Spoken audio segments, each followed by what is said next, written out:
Viewers அனைவருக்கும் வணக்கம். இது நம்ம சேனல் க்ரோ எக்ஸ்பர்ட். இந்த வீடியோல என்ன பார்க்க போறோம்னா, ஐடிசியில் நான் மாட்டிக்கொண்ட கதையை பத்தி தான் பார்க்க போறோம். நிறைய பேருக்கு கண்டிப்பா சொல்றேன், ஷேர் மார்க்கெட்ல இன்வெஸ்ட் பண்ண எல்லார் போர்ட்ஃபோலியோலுமே ஐடிசி ஒன்னு இருந்திருக்கணும், இல்ல இருக்கணும், இல்ல கண்டிப்பா ஃபியூச்சர்ல வரும்.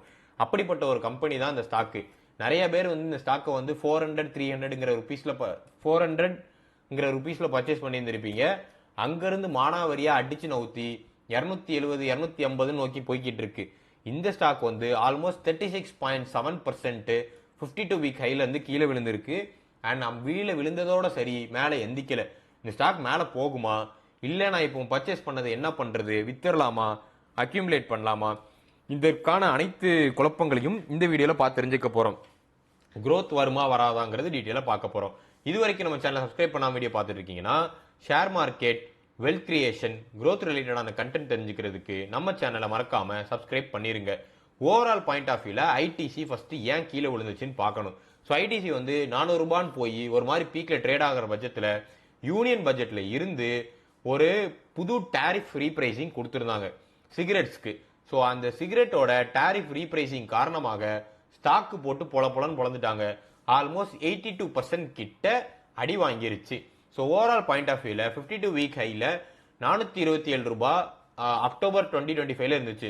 அப்புறம் டிசம்பர் 2025ல 395 ரூபாய் போச்சு. பட்ஜெட் டைம்ல 340 ரூபாய் இருந்துச்சு. போஸ்ட் பட்ஜெட் டைம்ல 300 ரூபாய் போச்சு. அங்க தொட்டு இங்க தொட்டு இப்ப 270 250 ரூபாய் போயிருமா அப்படிங்கிற சூழ்நிலையில இருக்கு. ஸோ ஜென்ரலா என்ன ஆச்சுன்னா, ஜிஎஸ்டியோட ரிவைஸ்டு ரேட் கார்டு வரும்போது 28% இருந்த ஜிஎஸ்டியை மொத்தமா தூக்கி கொண்டு போய் சிகரெட்ஸுக்கு 70% வச்சுட்டாங்க. இதனால சிகரெட்ஸ் ரெவென்யூ 82% கிட்ட அஃபெக்ட் ஆயிருக்கு. ஸோ அந்த ரீசன்னால இந்த ஸ்டாக்கை போட்டு அடிச்சிட்டாங்க. ஸோ ஓவரால் பாயிண்ட் ஆஃப் வியூல ஐடிசியோட ப்ராஃபிட் எப்படி வருதுன்னு நம்ம ஃபர்ஸ்ட் தெரிஞ்சுக்கணும்.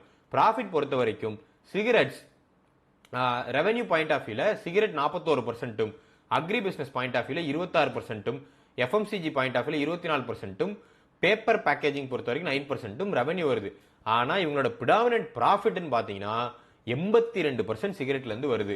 ஏன்னா நீங்க இந்த நம்பர் நிறைய பேர் கம்பேர் பண்ணும்போது ரெவென்யூ எடுத்து கம்பேர் பண்ணிட்டு இவங்க டைவர்சிபிகேஷன் பண்ணிட்டாங்க ப்ரோ அப்படின்னு சொல்லுவீங்க. ஆனா ஆக்சுவல் டைவர்சிபிகேஷன் ப்ராஃபிட்ல தெரியணும். ஏன்னா ரெவென்யூ பொறுத்த வரைக்கும் கொஞ்சம் ஸ்பிளிட் ஆகி தானே இருக்கு ப்ரோ அப்படின்னு உங்களுக்கு தோணும். ஆனா ப்ராஃபிட் எடுத்து பாத்தீங்கன்னா கதையே வேற. 82% ஆஃப் ப்ராஃபிட் ஸ்டேக்ல இருக்கு.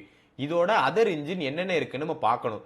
ஆல்மோஸ்ட் செக்மெண்ட் வைஸ் பெர்ஃபார்மன்ஸ் நீங்க எடுத்து பாத்தீங்கன்னா, செகண்ட் இன்ஜினான சிகரெட் தவிர்த்து மற்ற இன்ஜின் எல்லாமே வெறி கொண்டு ஆக்சுவலா செயல்பட்டு கொண்டுட்டு இருக்குன்னு தான் சொல்லணும்.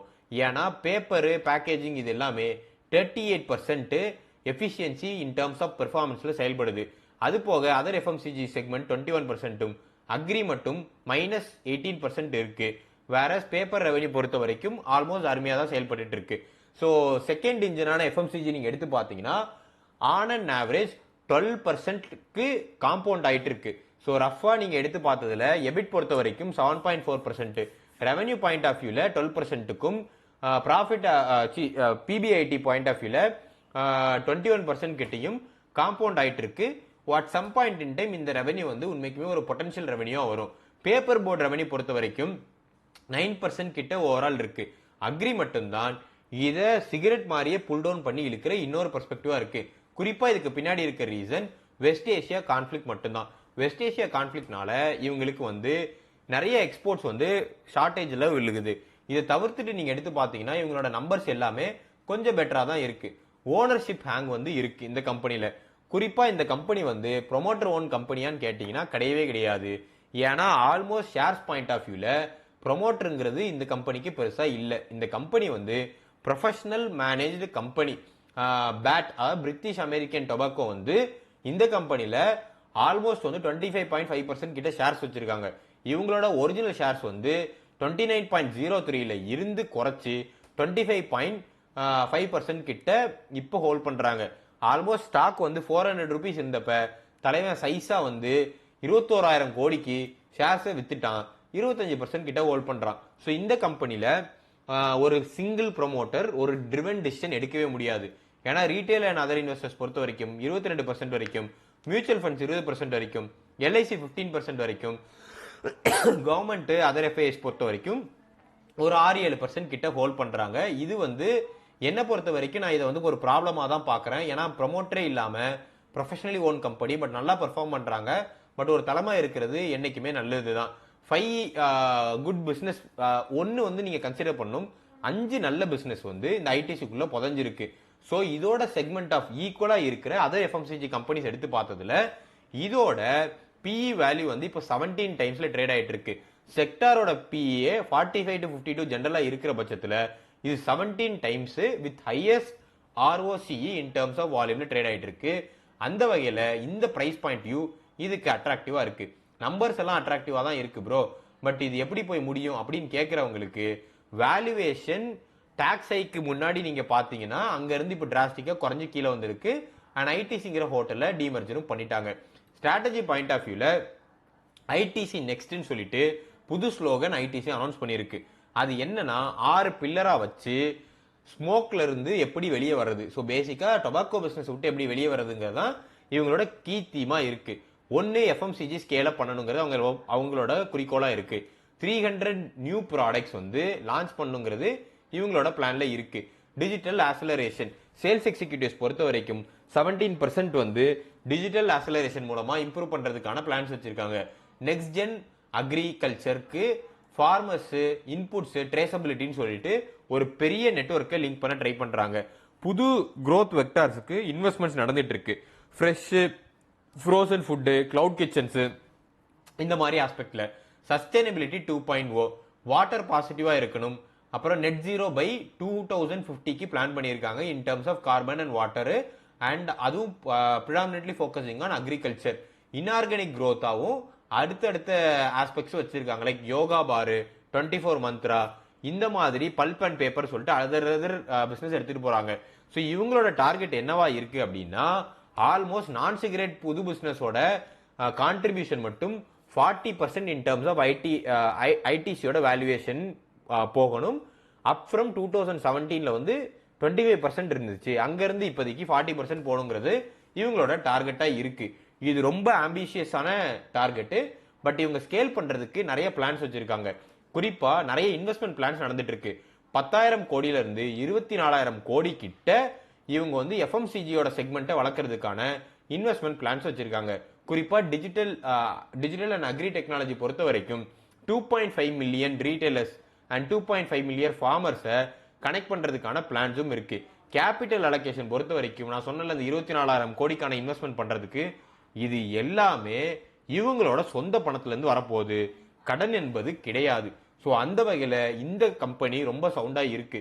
சரி ப்ரோ, கம்பெனி எல்லாம் சவுண்டா இருந்துட்டு போகுது, பட் என்ன பொறுத்த வரைக்கும் இதை நம்ம எப்படி மேற்கொள்றது அப்படிங்கிற மாதிரியான கான்செப்ட்ஸ்ல இருக்கீங்க அப்படின்னா நான் இதை செக்மெண்ட்டை 4 பிரிச்சிருக்கேன். அதாவது கீழே விழுந்ததுக்கு அப்புறம் வாங்கின இன்வெஸ்டர்ஸ், சரியா, அதுக்கப்புறம் பீக்ல வாங்கின இன்வெஸ்டர்ஸ், வருடக்கணக்கா ஹோல்ட் பண்ண ப்ரோ 400 ரூபாய் டைம்ல நான் விற்காம விட்டேன், இப்போ திரும்பி இது பழைய ரேட்டுக்கு வந்துட்டுன்னு சொல்ற இன்வெஸ்டர்ஸ், இவங்களுக்கு என்ன பண்ணணும்னு சொல்லிட்டு. அதாவது ஃப்ரெஷ்ஷா என்ட்ரி கொடுத்தவங்க 265 ரூபாயில இருந்து 280 ரூபாய்க்குள்ள என்ட்ரி கொடுத்தவங்களுக்கு நான் ஃப்ரெஷ் என்ட்ரின்னு சொல்றேன். உங்களோட ஆவரேஜ் வந்து இந்த நம்பருக்குள்ள இருந்துச்சுன்னா நீங்க ஒரு அருமையான ஆப்பர்ச்சுனிட்டியில என்ட்ரி ஆயிருக்கீங்கன்னு சொல்லுவேன். ஸ்லோவா தான் ஸ்டாக் க்ரோ ஆகும், அதுல எந்த ஒரு மாற்று கருத்தும் இல்லை. ஸோ மொத்த காசையும் கொண்டு போய் லட்சம் என்கிட்ட ஒரு 50,000 இருக்கு, 50,000 கொண்டு போய் ஐடிசி வாங்காதீங்க. கொஞ்சம் கொஞ்சமா கன்சியூம் பண்ணிட்டு வாங்க. என்ன பொறுத்த வரைக்கும் இது ஒரு பெஸ்ட் என்ட்ரி. ஏன்னா ROCE மட்டும் 38.9% இருக்கு. இந்த ஸ்டாக்கை நீங்க 265 இருந்து 280 ரூபா டைம்ல கன்சிடர் பண்ணீங்கன்னா 65% டிஸ்கவுண்ட்ல வாங்கியிருக்கீங்கன்னு அர்த்தம் அவங்களோட செக்மெண்ட்டை கம்பேர் பண்ணும்போது. பட் ஸ்டாக் வந்து இன்னும் கீழே விழுமான்னு கேட்டீங்கன்னா ரஃபா கீழே விழுகிறதுக்கான வாய்ப்பும் இருக்கு. இதுக்கு பின்னாடி இருக்க ரீசன் என்னன்னா பிப்ரவரி 2027ல அடுத்து ஒரு டாக்ஸ் ஹைக் வந்துச்சுன்னா ஸ்டாக் இன்னும் 155 ரூபாய்க்கும் 200 ரூபாய்க்கு போறதுக்கும் வாய்ப்பு இருக்கு. பட் அசியூம் பண்ண வேண்டியது 5.3% டிவிடெண்ட் தராங்க. ஆல்மோஸ்ட் 6 to 9% கிட்ட ஏர்னிங் growth வந்து வச்சிருக்காங்க. அதர் செக்மெண்ட்டை ரொம்ப ரேஷனலா புஷ் பண்ணிட்டு வராங்க. ஸோ இந்த பர்டிகுலர் அமௌண்ட் உங்களுக்கு அருமையான வரப்பிரசாதம். பீக்ல வாங்கின ப்ரோ, அதாவது 490 ரூபாய் போச்சு இல்ல, அந்த டைம்ல வாங்கின ப்ரோ நினைச்சீங்கன்னா நான் என்ன பண்ணணும் நீங்க பாத்தீங்கன்னா ஆல்மோஸ்ட் அரௌண்ட் உங்களுக்கு 39% கிட்ட லாஸ். அண்ட் ஆனுவலைஸ்டா நீங்க எடுத்து பாத்தீங்கன்னா 2.1 இயர்ஸ் கிட்ட 21.5% கிட்ட டவுனா தான் இருக்கு. ஸோ இதோட பாயிண்ட் ஆஃப் வியூல என்ன அது கேட்கறவங்களுக்கு 14 ரூபீஸ் கிட்ட உங்களுக்கு டிவிடெண்ட் கிடைக்கும். அண்ட் அந்த டைமில் வாங்கியிருந்தீங்கன்னா உங்களுக்கு ஒரு ஐடிசி ஷேர்ஸ் ஹோட்டலும் கிடச்சிருக்கும். அதுவுமே உங்களுக்கு இப்போ மொத்தமாக சேர்த்தீங்கன்னா அதில் ஒரு 16.50 ரூபாய் கிட்ட கிடைக்கும். ஸோ எனக்கு ஐடிசி ஷேர் ஹோட்டலும் கிடைக்கல அப்படிங்கிற பட்சத்தில் என்னை பொறுத்த வரைக்கும் தர்ம சங்கடமான சுச்சுவேஷன் தான். பட் ஸ்டில் உங்களால் இந்த வழியை தாங்கிக்க முடியும் என்றால் ஹோல்ட் பண்ணுறது பெட்ரு. ஏன்னா இது வந்து கொஞ்சம் மெக்கானிக்கலி கொஞ்சம் ஸ்லோவாக போகும். பட் 490 ருபீஸ்க்கு வாங்கிட்டு நெகட்டிவ்ல பேனிக்ல வித்துட்டு வர அளவுக்கு இது மோசமான ஸ்டாக்ஸ் இல்லை. ஷேர் மார்க்கெட் பொறுத்த வரைக்கும் பேஷன்ஸ் வந்து ரொம்ப ரொம்ப முக்கியம். ஸோ என்னோட பாயிண்ட் ஆஃப் வியூல இந்த ஸ்டாக்கு எப்பவும் க்ரோ ஆகுங்கிறத வீடியோட எண்டில் சொல்கிறேன். ஸோ இப்போதைக்கு ஆல்மோஸ்ட் 8 வருஷமா நான் வச்சிருக்கேன் இந்த ஸ்டாக்கை. டெட் மணியாக கிடக்குன்னா ஏன்னா இப்போ இந்த ஸ்டாக்கு பீக்கு போயிட்டு மறுபடியும் 280 ரூபாய் ஜூன் 2018 280 ரூபா அந்த ஸ்டாக் இருந்துச்சு. இப்போ 8 வருஷம் கழிச்சு இந்த ஸ்டாக்கை பார்த்தீங்கன்னா அதே 280 ரூபாக்குள்ள சுத்திட்டு இருக்கு. இதை பார்க்குறவங்களுக்கு கண்ணில் கண்டிப்பாக தண்ணீர் வரும். ஸோ அவங்களுக்கு நான் சொல்ல வர்றது என்னன்னா, நீங்க மணி லூஸ் பண்ணி இருக்கிறதுக்கான வாய்ப்பு இல்லை. பட் பொறுமையா கொஞ்சம் ஹோல்ட் பண்ணீங்கன்னா 8 வருஷம் பொறுமையா இருந்துட்டீங்க, இன்னொரு 3 வருஷம் இல்லை 4 வருஷம் ஹோல்ட் பண்ணீங்கன்னா கம்பெனி திருப்பி ஒரு நல்ல ப்ராஃபிட் கொடுக்கறதுக்கான வாய்ப்பு இருக்கு. பட் அவசரப்பட்டு ஆவரேஜ் பண்றேன் அது பண்றேங்கிற மாதிரி போக வேண்டாம். பொறுமையா இருங்க. ஏன்னா ஷார்ட் டேர்ம்ல இப்போ நிறைய ஸ்டாக் வந்து நல்ல அட்ராக்டிவான பிரைஸ் வந்திருக்கு. ஸோ அனலிஸ்டோட பெஞ்ச்மார்க் பாயிண்ட் ஆஃப் வியூல என்ன இருக்கு அப்படின்னா, கோவிட் டைம்ல நீங்க பை பண்ணியிருந்தீங்கன்னா 155 ரூபாய்க்கு ஸ்டாக் வாங்கியிருப்பீங்க. இப்பவும் ஜேஜேன் பாசிட்டிவா இருந்திருப்பீங்க. ஸோ பிரேக் அவுட் டைம்ல பை பண்ணியிருந்தீங்கன்னா 110 ரூபாய்க்கு வாங்கியிருப்பீங்க. லாங் டேர்ம் ஹோல்டரா இருந்தீங்கன்னா 280 ரூபாய் கிட்ட உங்க ஆவரேஜ் இருக்கும். டிப்ல வாங்கியிருந்தீங்கன்னா இப்போதைக்கு பெருசா இல்லை. பீக் டைம்ல பை பண்ணவங்களுக்கு மட்டும்தான் தலையில் துண்டு விழுந்துருச்சு. இது ஒரு நல்ல லெசனு. எந்த ஸ்டாக்கையுமே பீக்ல கன்சிடர் பண்ணவே கூடாதுன்னு சொல்லிட்டு நிறைய அனலிஸ்ட் பாயிண்ட் ஆஃப் வியூல கேட்டலிஸ்ட் ரியாக்ஷன்ஸ் நிறைய இருக்கு. சிகரெட்டோட டிக்ளைன் வந்து இப்போ நடந்துட்டு இருக்கு. பல்ப் அண்ட் பேப்பர் சினர்ஜி வந்து எடுத்துட்டு இருக்காங்க. நிறைய கம்பெனி அக்விசிஷன் போயிட்டு இருக்கு. அக்ரி பிசினஸ் நார்மலைஸ் பண்ண ட்ரை பண்றாங்க. இது போக இந்த ஐடிசிக்குள்ள ஒரு ஐடி கம்பெனியும் ஒளிந்திருக்கு. அது சீக்கிரம் லிஸ்ட் ஆகிறதுக்கான வாய்ப்பும் இருக்கு. ஸோ ஆனா 2027 பட்ஜெட்ல திரும்பி ஒரு ரேட் ஹைக் வந்துருச்சு அப்படின்னா தலையில் துண்டை போட்டுட்டு 155 ரூபாய் டு 200 ரூபாய்க்கும் ஸ்டாக் போக வாய்ப்பு இருக்கு.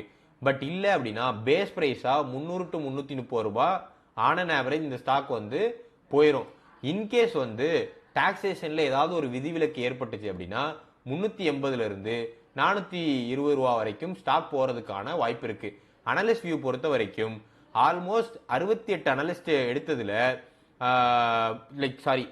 அனலிஸ்ட் 22 புரோக்கரேஜஸ் எடுத்து பார்த்ததுல 15 to 16 பீப்புள் வந்து பை பண்றதுக்கும் ஆட் பண்றதுக்கும் ரேட் பண்ணியிருக்காங்க. 5 to 6 பீப்புள் வந்து hold and neutral, sell and reduce வந்து 1 to 2 பீப்புள் தான். ஏன்னா என்ன பொறுத்த வரைக்கும் நான் இதை பை அண்ட் ஆடுங்கிற ஜோன்ல நான் பார்க்குறேன். ஏன்னா எனக்கு கொஞ்சம் பொறுமை ஜாஸ்தி, ஸ்லோவாக அக்கமடேட் பண்ணலான்னு சொல்லிட்டு. இந்த வீடியோ உங்களுக்கு ஒரு கிளாரிட்டி கொடுத்துருக்கும் நம்புறேன். இந்த வீடியோ கிளாரிட்டி கொடுத்துருந்துச்சு வீடியோ லைக் பண்ணிருங்க. இது வரைக்கும் நம்ம சேனலை சப்ஸ்கிரைப் பண்ணா மறக்காம சப்ஸ்கிரைப் பண்ணிருங்க. நிறைய லைக்ஸும் சப்ஸ்கிரிப்ஷனும் கிடைச்சா ஒரு நல்ல மோட்டிவேஷனாக இருக்கும். இது வரைக்கும் நம்ம சேனலுக்கு புதுசு அப்படின்னா நியூ மெம்பர்னு சொல்லிட்டு கமெண்ட் பண்ணுங்க. தேங்க்ஸ் ஃபார் வாட்சிங்.